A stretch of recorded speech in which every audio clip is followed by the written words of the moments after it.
Hello and welcome to Broken Arrow Beads. So today in this video I'm just going to give you a little tour of my shop.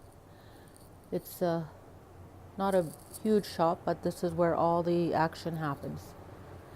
As you could see up on the wall, there's a sign that says Broken Arrow. That is a bug deflector off of a semi. And where I got that from was my Uncle Doug came over one day once he found out that I had a little beading shop called Broken Arrow Beads. He came over with this and said I could have it as a gift, and he gave it to me from my Uncle Neil, who was a semi driver, and he drove throughout Canada and the US, and he drove through a community called Broken Arrow. I googled where this community was, and I'm pretty sure that it's in Colorado. So my Uncle Doug had this stored in his garage, and he dug it up and brought it over for me, and now I have it on my wall. So my Uncle Neil had this on his semi, and that's what he named his semi, was Broken Arrow. I think that's a pretty nice story, and I felt really honored when he brought that over and presented it to me, so that's nice. So below the sign is some lanyards that I've been working on. And the gist of today's video will be just show you some projects that I've been working on, some of the supplies I have, and just to kind of give you an idea of what's happening at Broken Arrow. So these lanyards on the wall are crochet beading, it's called. So I did watch a couple YouTube's video and googled how to crochet bead, and that's how I learned. So I taught myself from those tutorials. That sugar skull was for an iPhone 5. I'm no longer using the iPhone 5, so I just placed it up there. And I think most of my pieces that I do are either experimental, or I just want to see if I can work it, or just to try and see if I can create a piece or how it will look on something. Some earrings that I've beaded, a little barrette, and sometimes I get my ideas off of Pinterest. Google Images gives me some ideas. So if you're ever stuck, that's where I get some of my ideas. Here's little plastic containers that I bought from the dollar store. They're real handy because, as you could see, they hold quite a bit. So these colors in these bins are what I've been using. So when I don't get to put them back in the colors of where they're originally stored, I just kind of put them in here, and then I'll resort it out. So some material that this purple, this material here, I use for moss bags. I don't know if I have any to show you right now. There's some brown wallets. With these brown wallets, I make coverings, and I bead like a covering for this, and then I glue it on, and it turns out pretty nice. I have a couple I can show you a little bit later. Just some storage containers, SS banding. I ordered these off of AliExpress. Different colors, pretty blues, white, green. So So those are size 8 SS banding. Some paperwork patterns that I keep. Thread, supply of thread, beading thread. Over here is my personal collection of beads and findings. So this here I've amassed over 20 some years I've been at it. Now I don't consider myself a professional, however, I'm always learning, experimenting, trying new things, figuring out what will work, what doesn't work, changing things up. It's just part of the process that I just love it. I love the beading, figuring out the colors, and connecting with other beaders to find out what they're doing, what they're working on, if they have any tips or tricks. Cookbook thrown in there. Some more storage containers. And this gentleman here is Manny. I ordered him from Amazon and he has helped me for different projects. As you can see, he's wearing a Métis sash. So say hi to Manny.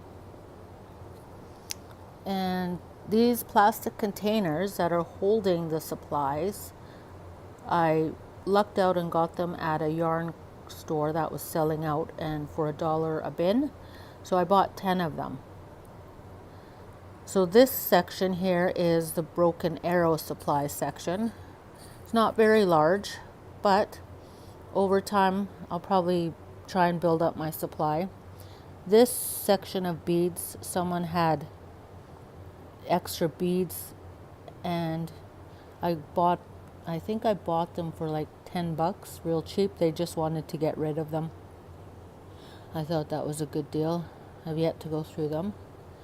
So back over here is one of my major loom projects that I was working on, and it's a guitar strap. So it looks really nice. I like how it turned out. So I just used regular thread. These are size 8 and O beads, size 8 seed beads. And yeah, I'm pleased with how it turned out.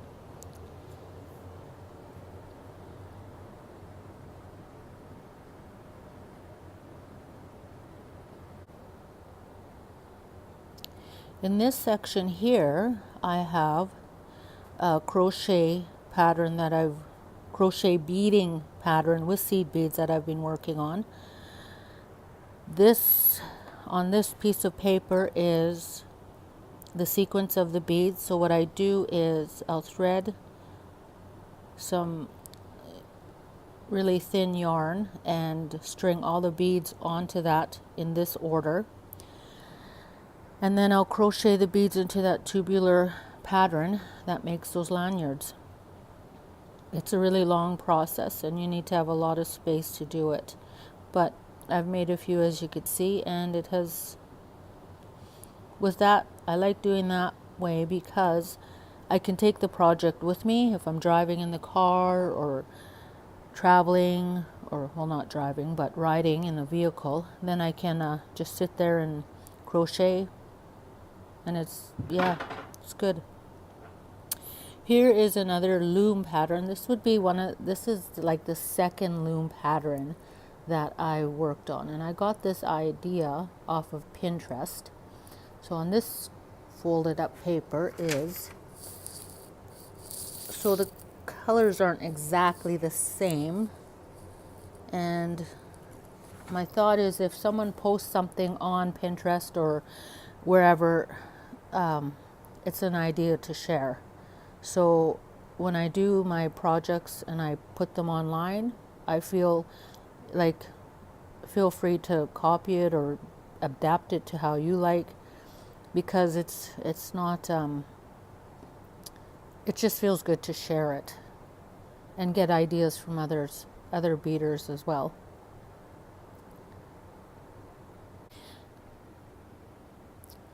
Okay, on this section here, Remember those brown wallets that I was telling you about? Well, this is a completed piece. So when I look, so as you can see, it's wrapped around the wallet, and on this side I have a end of the trail. So a piece like this usually takes me anywhere from, like, I think the last piece I did took me about 9 months, just because I wasn't at it every day, and would set it aside and work on another project. When I'd have time or not working on anything, then I would pick it up and redo it, or not redo it, but complete it. And as you can see, this is and this is with those size 8 and 0 seed beads. So a couple phone cases. This one here, I really like this pattern, the eagle. I just have to finish my edging around it. A couple more iPhone cases up, flower pattern, couple flowers. End of the trail, this is for a Samsung phone. And this is for, I think, an iPhone 6. I did this one because I wanted to see what the illusion, I guess, would look like, and it's a bear. Some people have difficulty seeing the pattern, so I don't know if I'll do that kind again. So this barrette covering I made about 20 years ago. My kids were small, and I still have yet to finish it. When I finish a project, or like finish the beading section, I find that I don't want to finish it because, I don't know, maybe it's crazy, but I get attached to it, and I love the work. I love how it looks, but yet I just feel sad to know that I'm going to be letting it go, but that's okay, because it's that's just part of beading and giving. But I have yet to finish that piece. Even though it may be 20 years later, I will finish it. Here is some little barrettes that I made on the loom. So I used a smaller loom for that.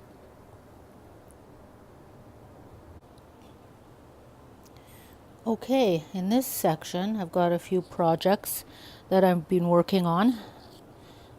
Let's start with this one. This is the cover. It was going to be a cover to one of those brown wallets that I showed earlier. However, I think what I'm going to do with this one is put it on to this brown bag. So my plan is to take this brown bag and make it smaller so that it fits, so that I can just sew this piece onto. Yeah, I think that's what I'm going to do, because when I fold it up as if it's going to be on the wallet, it loses its, I don't know, just loses its effect of the pattern. So I think I want to show the whole pattern as one piece. So I like how that looks. When I started this one, I wasn't really sure what I wanted or how it was going to look to be completed, but I think it turned out really nice.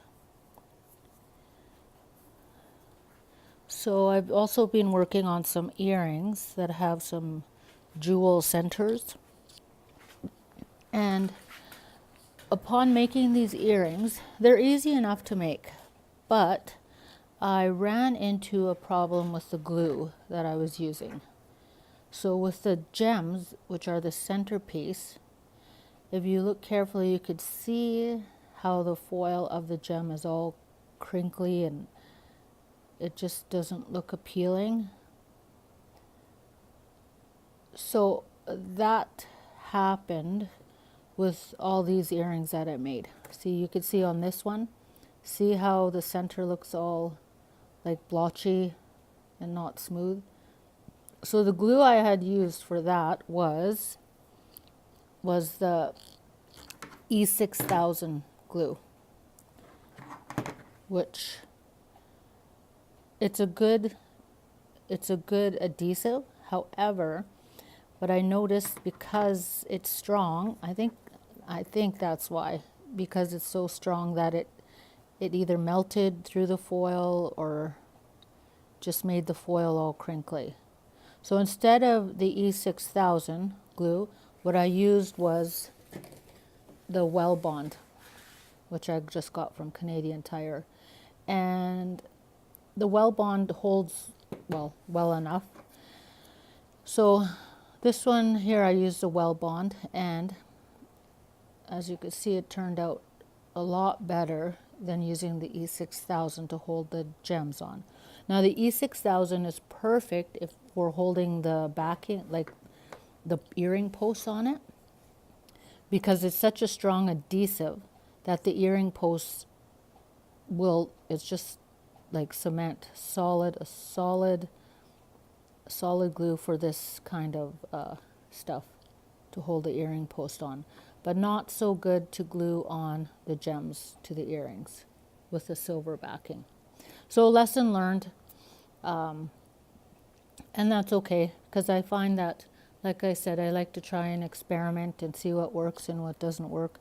And sometimes a lot of my work is through trial and error. So I like this earring because it is very pretty and just sparkly, and you could see all the various colors shining through it. So I used some soft purple SS banding, pastel colors, because the gem just has such a beautiful reflection of many colors. Like you could see some greens in there, purples, pinks, yellows, oranges. So it's a pretty centerpiece. Then over here I made some little smaller earrings, just to see what they'd look like. I think they look pretty.